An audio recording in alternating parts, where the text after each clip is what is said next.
इस कार्यक्रम के पुण्यार्चक हैं श्रीमती रेखा जैन, श्रीमती साधना जैन, श्रीमती ममता जैन, प्रसन्न कुमार जैन, श्रीमती समीक्षा जैन, प्रतीक जैन, साक्षी, प्राक्षी, प्रविष्टि, प्रज्ञान, अनविक जैन, नौहर कला परिवार। Firm Messrs Champalal Jain, Messrs Kakkaki builders, Messrs PK Jain, railway collectorate Lalitpur. Shri Virendra Jain, Sangeeta Jain, Akshat Jain, सेबी, अक्षता जैन एवं समस्त चूनावाला परिवार Lalitpur. Shri Keval Chand Jain, Rajesh Jain, advocate Nirmal Kumar Jain, civil engineer Parakh Jain, वास्तुविद एवं समस्त मिठिया परिवार कटरा बाजार ललितपुर। दया भावना फाउंडेशन, जिसके नाम में ही छिपा है दया का स्वरूप, जिसके अंतर्गत आचार्य श्री विद्यासागर जी महामुनिराज के मंगल आशीर्वाद एवं मुनिश्री 108 अविचल सागर जी महाराज की पावन प्रेरणा से संचालित हो रहा है भारत का सर्वश्रेष्ठ आचार्य विद्यासागर गौ उपचार अस्पताल एवं भगवान श्री राम पक्षी उपचार अस्पताल। ग्वालियर झांसी हाईवे से 110 kilometre, Jhansi Kanpur highway, Jhansi Tikamgarh highway, Jhansi Shivpuri highway, Jhansi Lalitpur highway पर घायल, जख्मी, बीमार, दुर्घटनाग्रस्त गायों का एवं अन्य पशु पक्षियों का उपचार एवं संरक्षण का कार्य फाउंडेशन द्वारा किया जा रहा है। फाउंडेशन का भारत के प्रत्येक 4 लाइन, 6 लाइन एवं अन्य राष्ट्रीय महामार्गों पर प्रत्येक 150 से 200 किलोमीटर के अंतराल पर आचार्य विद्यासागर गौ उपचार अस्पताल संचालित करने का लक्ष्य है। आप भी दया भावना फाउंडेशन द्वारा किए जा रहे सराहनीय कार्य में आर्थिक सहयोग अवश्य प्रदान करें।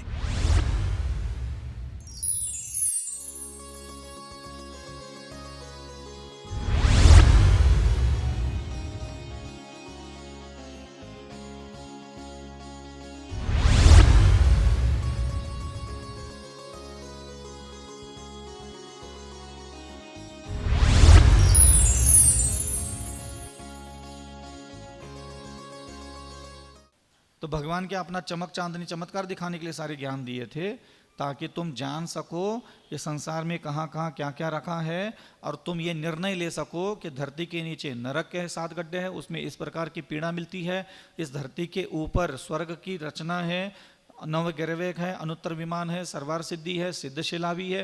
ये पूरे 3 लोक के अंदर का चराचर एक एक कण कण में क्या क्या क्या क्या क्या क्या कहाँ है, ये जानकारी क्यों दी? ताकि तुम अपने मन से ये निर्णय ले सको, मुझे जन्म कहाँ लेना है, मुझे भोग कैसे प्राप्त करना है, मुझे द्रव्य कौन सा चाहिए, क्षेत्र कौन सा चाहिए, काल कौन सा चाहिए, मैं कहाँ जन्म ले लूँ, ये निर्णय लेने के लिए कि हाँ मुझे 16वें स्वर्ग में जन्म लेना है, ऐसा मेरा मन है। तो जैसे ही आप निर्णय ले लोगे कि मुझे 16वें स्वर्ग में जन्म लेना है, सर्वार सिद्धि में जन्म लेना है, बहुवनवासी में जन्म लेना है, प्रेत बनना है, चुड़ैल बनना है, निर्णय तो लो, पहले लो निर्णय। और जो आप निर्णय लोगे कि भाई 7वें नरक में बहुत दिन हो गए नहीं गए, जैसे मेरा बहुत मन करता है आजकल, बहुत जन्म हो गए मैं नरक नहीं गया, तो सोच रहा हूँ इस बार मैं नरक जाऊं, मेरा मन पूरा पक्का बन गया है। समझ में आ रहा है ना? जो 7वें नरक में भी जाने का मन है, वो हमने सुना है वहाँ बहुत ठंडी होती है, अच्छी लगती है, इधर तो बहुत गर्मी लग रही है आजकल। तो हमारा अब निर्णय हो गया है 7वें नरक जाने का, तो ऐसे तो नहीं जाऊंगा। उसके लिए अगर जहाँ का मैंने लक्ष्य बनाया उसके लिए कांड करने पड़ेंगे अभी। समझ में आ रहा है ना? अब ऐसे कांड करने में अपने आप मन लग जाएगा। क्यों? वो 7वां नरक चाहिए, तो अपने आप मन लगने लग जाता है, अपने आप वो सारे काम होने लग जाएंगे। और मैंने निर्णय ले लिया कि नहीं, मुझे 5वें स्वर्ग में एक ब्रह्म नामक, हाँ ब्रह्म नामक स्वर्ग होता है, उसमें देवता जो होते हैं ना वो ब्रह्मचारी होते हैं, मुझे वो वाला देवता बनना है। संकल्प ले लिया। अब वो देवता बनता कैसे है? तो यहाँ वर्तमान में कुछ बहुत प्रचंड अच्छे काम करने से बनता है। तो वो ऑटोमेटिक यहाँ मेरी क्रियाएं चलने लग जाती हैं। शादी के 6 महीने पहले घर में खुशियाँ होती है क्या? 1 महीने पहले खुशियाँ होती है? ज़्यादा कहाँ होती है? हलवाई कब 1 साल पहले तय करते हो क्या? निकट समय में खरीदारी, बिक्री, सोना चांदी, कपड़ा, ये निकट समय जितना आता चला जाता है, ये उसका वेग बढ़ता है, क्योंकि आपने एक तारीख में निर्णय लिया है कि इस दिन में हमारा विवाह है। अगर आपकी शादी की तारीख ही कोई फाइनल ना करे और आप शॉपिंग करने के लिए चले जा सकते हो? नहीं जा सकते, क्योंकि आपने तारीख निश्चित की है, तो आपके सारे क्रियाकलाप परिवर्तित होने लग जाता है। अगर तारीख निश्चित नहीं है तो आप ऐसे ही बैठे रहते हो। तारीख निश्चित करना बहुत जरूरी होता है किसी भी कार्य की पूर्णता के लिए। इसी प्रकार आपको ये निर्णय लेना पड़ेगा, आपको मोक्ष जाना है कि नहीं जाना, स्वर्ग में जाना है कि नहीं जाना, देव बनना है कि नहीं बनना, कौन सा देव बनना है, भवनवासी बनना है, व्यंतरवासी बनना है, ज्योतिषवासी बनना है और कल्पवासी देव बनना है। कल्पवासी में भी ऊपर के देव बनना है कि निचले के देव बनना है। आप एक बार मन के द्वारा चिंतन करके देख लो। ये जो आप बोलते हो ना बार बार, महाराज हमारा स्वभाव नहीं बदलता, मन में गंदे विचार आते हैं, ये ऐसा होता है वैसा होता है, हमने बहुत कोशिश की सुधरने की लेकिन सुधर नहीं पा रहे, बार बार वही, क्योंकि आपकी तारीख आपने निश्चित नहीं की। आप एक बार 16 स्वर्ग में से किसी एक चीज का निश्चय कर लो कि मुझे तीसरे स्वर्ग में पक्का देव बनना है। अब तीसरे स्वर्ग में कौन देवता बनना है ना, ये भी उसकी कसौटी है, कोई फोकट में नहीं बनता। तो वहां पद्मलेशा चाहिए, वहां जाने के लिए थोड़ा तपस्वी चाहिए, वहां जाने के लिए थोड़ा हृदय बुद्धि विचारों में ब्रह्मचर्यत्व अहिंसा सत्य आचौर्य की आवश्यकता पड़ती है। वहां थोड़ा सा कोमल अंतःकरण का मृदु स्वभावी जो व्यक्ति होता है, स्वभाव मार्दवम च जो लिखा है तत्वार सूत्र में, तो वैसा हृदय वैसी बुद्धि जिसकी होगी, यहाँ क्रियाएं अहिंसा सत्याचौर्य की जैसी होगी, और जिसकी लेशा क्या होगी, विचार कैसे होंगे, पद्मलेशा। जिसके विचार थोड़ा सा श्रेष्ठ विचार होंगे, जो दयालु होगा, करुणान होगा, परोपकारी होगा, अपने भोगों की ज़्यादा चिंता नहीं करता, दूसरों की पीड़ा की ज़्यादा चिंता करने वाला अंतःकरण होता है, वो तीसरे स्वर्ग में जन्म लेता है। वहाँ लिखा है ये आगम में किस किस स्वर्ग में जाने के लिए कौन कौन सा बुद्धि, कौन कौन सा हृदय, कौन कौन सा चरित्र चाहिए, ये सब लिखा है शास्त्र में। लेकिन हम उसका कभी चिंतन करके निर्णय नहीं लेते। तो मैंने निर्णय लिया है कि मैं 16 स्वर्ग में जा करके बहुत बड़ा देवता, जो सौधर्मेंद्र तो नहीं बन पाऊंगे, पंचम काल के मुनि महाराज है, थोड़ा सा कमजोर है, हाँ, लेकिन तीसरे चौथे नंबर के जो बड़े देवता होते हैं ना, वो बनने का हमारा पूरा मन है, ठान के बैठे। अब जैसे ही मैंने उसको क्लिक किया, यहां मेरे से अपने आप ठंडी गर्मी बरसात आधी व्याधि निंदा नालस्ती कोई कितना भी करता है, अपने आप सब हजम होने लगा। क्योंकि उते जाना है, वो चाहिए वो चाहिए वो चाहिए। जैसे तुम्हें इंद्रियों का सुख चाहिए चाहिए चाहिए, तुम्हारा दिमाग बोलता है, फिर दुनिया भर की गाली मिलती, गलोच मिलता है, घर में नफरत होती, सांस कूटती, पति कूटता है, ननंद जेठानी सब ठिकाने लगा रहा है, फिर भी हम उतर जाते हैं। क्यों? क्योंकि हमें अपने शरीर के भोग चाहिए। दुनिया भर की मुसीबत है तुम्हारे घर में, फिर भी हम उस घर में घुस पड़े थे, क्योंकि आपका निर्णय है कि मुझे मेरे भोग भोगना है। चाहे सास कैसी भी क्यों ना हो, ससुर कैसा भी क्यों ना हो, जेठानी कैसी भी क्यों ना हो, पड़ोस वाले क्यों ना कैसे हो, कितने भी गरीब अमीर क्यों ना हो, कितने भी मुसीबतें क्यों ना हो, भोग चाहिए, ये दिमाग बोलता है। तभी वहां तुम टिके पड़े हो, तभी तुम नाना प्रकार की विपत्ति, नाना प्रकार के दुख, नाना प्रकार के संकटों में भी वहां डटे रहते हो। वहां से कभी विचलित क्यों नहीं होते? तुम विचलित हुए कभी? वहां से हटने का कभी ख्याल नहीं आता। आसपास तुम्हारे भोग पूरा करने में जो बाधा पहुंचा रहे ना, वो हट जाए, ये ख्याल आता है। लेकिन ऐसे बुरे लोगों के बीच में बैठ करके क्या मैं मूर्खों के जैसा भोग भोग रहा हूं, ये ख्याल कभी नहीं आता। वो सास हट जाए, ससुर हट जाए, देवर हट जाए, पति भी अगर बुरा है तो भी हट जाए, चल जाए, भाई शांति है, जा घर जा, दुकान जा, घर में टिके ही नहीं, रहे ही नहीं, चाय पानी नाश्ता करे, सवेरे सवेरे चला जाए। अगर पति एक आध घंटा लेट भी अगर मान लो कर दे दुकान जाने के लिए, घर के अंदर महिलाओं के काम करने का तरीका बदल जाता है, दिमाग खराब हो जाता है उनका। ये चाय पी ली, नाश्ता कर ली, घर में काहे बैठा हो अभी तक? समझ में आ रहा है आपको? ये घंटा फिर काहे का बैठा, गया क्यों नहीं आज घर से बाहर? नहीं, अंदर काम करने में मन नहीं लगता, बेचैन उठता है मन। ऐसा होता है कि नहीं होता? होता है महाराज। क्यों? हम पसंद नहीं करते। हकीकत यही है। एक समय के बाद सारी चीज़ें सिर्फ फॉर्मेलिटी बच जाती है। इसलिए भगवंतों के द्वारा यहाँ आपको प्रेरणा दी जाती है, आप खुद का पीछा करो। दिन भर खुद ही खुद के दिमाग से खुद ही खुद के दिमाग को सुनो, समझो हम कितने कहाँ उंगलियाँ फंसा के बैठे। तुम्हारा शोधन तुम ही कर सकते हो। तुम्हारे मटके में जितना मैल है तुम्हें खुद को ही वहाँ फिटकर ही घुमाना है, कोई दूसरा नहीं घुमा सकता। हम तो सुना सकते हैं। इसी श्रृंखला में आगे जाकर के भगवंतों के द्वारा ये अशरण भावना का जो वर्णन दिया गया है, उसमें आपको ये सोचना होता है कि यह संसार शरण जाने के योग्य नहीं है। बैठना चाहिए कभी आंख बंद करके ऐसे, और भगवंतों ने जो कहा है वो बोलना चाहिए पहले। बस बोलो, लेकिन पढ़ना नहीं। पढ़ना तब तक जब तक आपको भगवंतों ने क्या कहा है ये पता ना चले। जब एक बार आपको पता चल गया कि भगवंतों ने कहा क्या है, सोचने के लिए क्या विषय दिया है, तब आपको आंख बंद करके बैठना चाहिए। और भगवान कहते हैं ये संसार शरण जाने के योग्य नहीं है।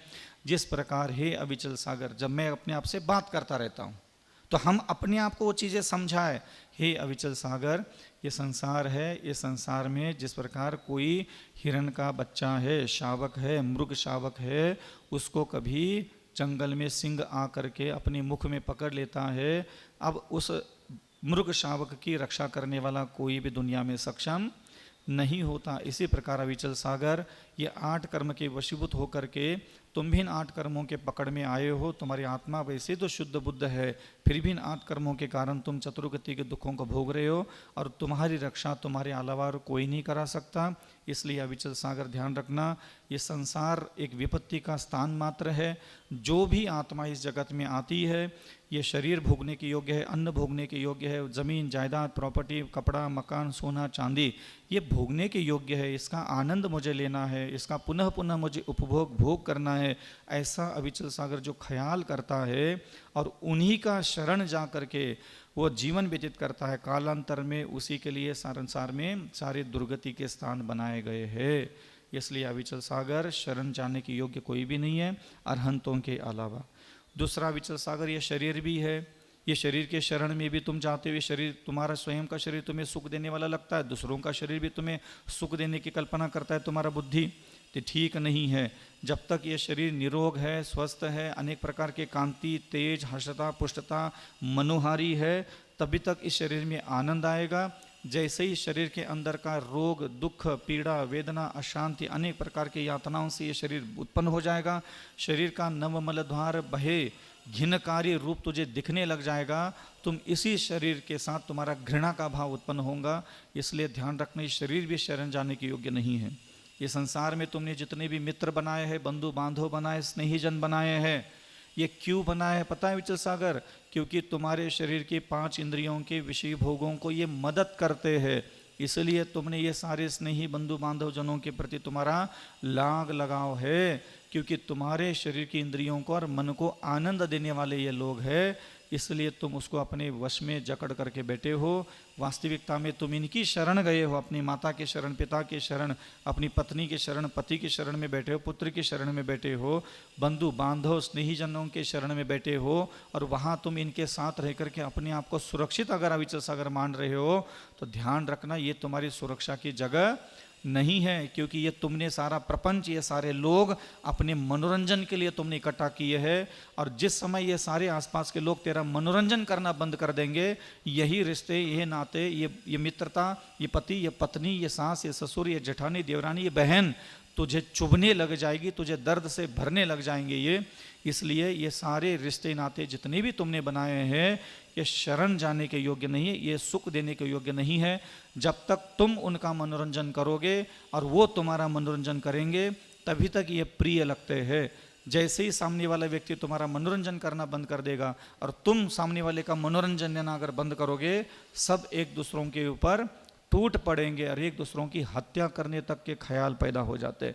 इसलिए अविचल सागर, जिनेंद्र भगवान के अलावा और कोई भी शरण नहीं है और कोई भी सुख देने वाला नहीं है। ये रिश्ते नाते तो मैंने इंद्रियों के मनोरंजन के लिए बनाए थे। वास्तविकता में जिनेंद्र भगवान अत्यंत दयालु, करुणावान, क्षमावान, अन्य प्रकार के अनंत गुणों से समृद्धशाली है। अगर मैं उसको अपना सुख देने वाला मानता हूँ और अथवा नहीं मानता हूँ तो मुझे दुर्गति मिलेगी, और मानता हूँ तो मुझे सिद्धालय का सुख भी प्राप्त होगा।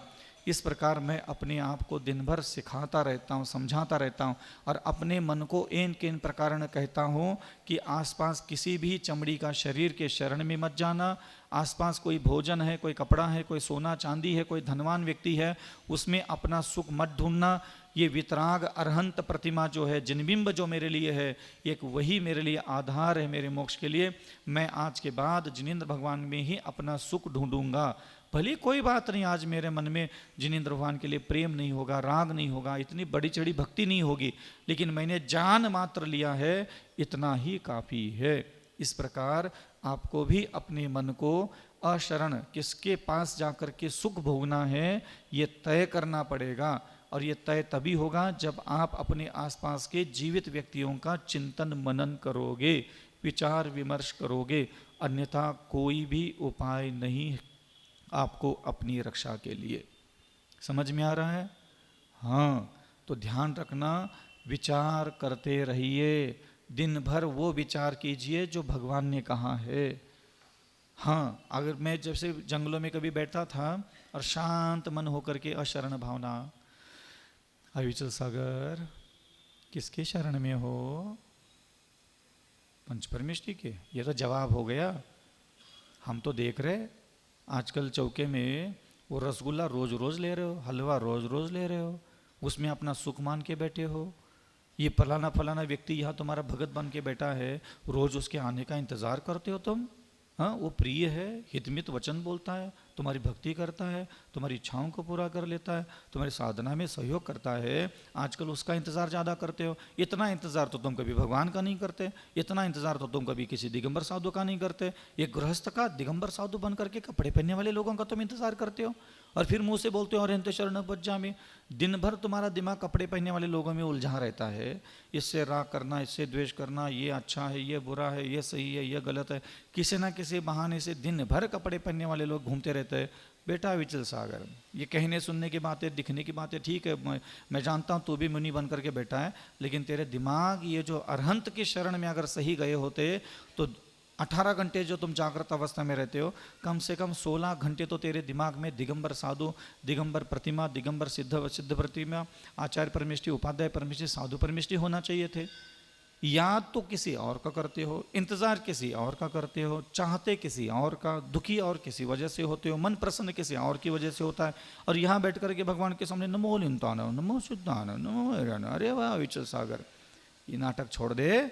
जिनेंद्र भगवान के पास आए हो, स्वयं दिगंबर मुद्रा धारण करके बैठे हो, चलो जिनेंद्र भगवान में अपना सुख मानो। इस कार्यक्रम के पुण्यार्जक थे श्रीमती रेखा जैन, श्रीमती साधना जैन, श्रीमती ममता जैन, प्रसन्न कुमार जैन, श्रीमती समीक्षा जैन, प्रतीक जैन, साक्षी, प्राक्षी, प्रविष्टि, प्रज्ञान, अन्विक जैन, नौहर कला परिवार, firm Messrs Champalal Jain, Messrs Kakkaki builders, Messrs PK Jain, railway collectorate Lalitpur, Shri Virendra Jain, Sangeeta Jain, Akshat Jain, सेबी, अक्षिता जैन एवं समस्त चूनावाला परिवार Lalitpur, Shri Keval Chand Jain, Rajesh Jain, advocate Nirmal Kumar Jain, civil engineer Parakh Jain, वास्तुविद एवं समस्त मिठिया परिवार कटरा बाजार ललितपुर।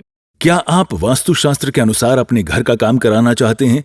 तो आज ही जुड़ जाइए सिविल इंजीनियर परख जैन वास्तुविद से, जो अपने वास्तु ज्ञान से कराते हैं सारा काम। जैसे पुराने घर का वास्तु बिना तोड़ फोड़ कर सही किया जाता है, कॉलोनी का लेआउट प्लान, वास्तु की 16 दिशाओं के अनुसार घर की प्लानिंग, वास्तु के अनुसार 3D एलिवेशन। हमारे यहाँ सारे कार्य वास्तु की 16 दिशाओं और 32 प्रवेश द्वार को ध्यान में रखकर किए जाते हैं। स्थान महाकाली लाइन, कटरा बाजार, ललितपुर। तो देर किस बात की, हर वास्तु से जुड़ी समस्या का निदान करेंगे सिविल इंजीनियर परख जैन वास्तुवेद। संपर्क सूत्र 9630845139।